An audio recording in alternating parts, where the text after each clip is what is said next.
Honourable Swart, welcome to the podium. Thank you. Thank you, Chair. The ACDP has taken note of the committee's report on this budget vote, and National Treasury plays a crucial role in ensuring financial and economic stability of the country.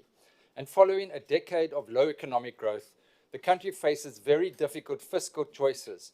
We have high inflation, high interest rates that have made the cost of living almost unbearable. And this has driven up government's borrowing costs.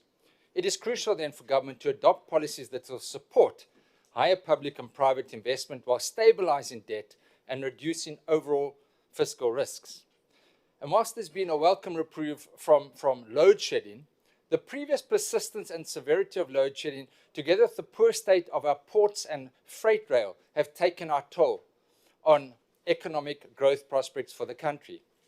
We believe as the ACDP that with more targeted interventions, Honourable Minister, better policies and speedy implementation, economic growth can improve significantly. And this, we believe, will address fiscal vulnerability, stabilize public finances, and create more jobs. National Treasury, as we know, and the Honourable Minister, is at the centre of formulating fiscal policy. And this needs to prioritise stabilising debt and debt service costs. This, which is set to peak at 75.3% of GDP in 25-26. This is staggering, and it's far higher than the 60% of GDP recommended for emerging economies. Debt service costs, as we know, absorb more than 20 cents of every rand of collected revenue and crowd out much needed expenditure, social development, health, community development, economic development, peace and security, and much needed infrastructure development.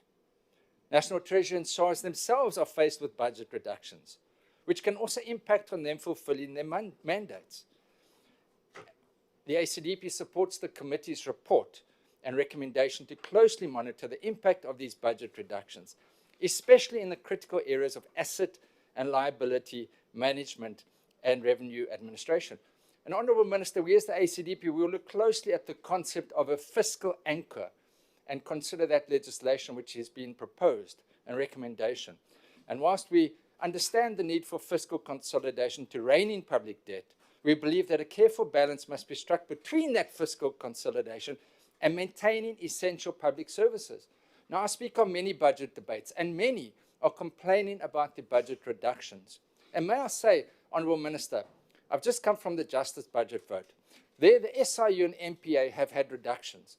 Now, they can collect billions of rands through their asset forfeiture unit, through attachments. And I would urge you to reconsider that, because it has a mechanism to increase the collection and not to reduce their budgets. I thank you.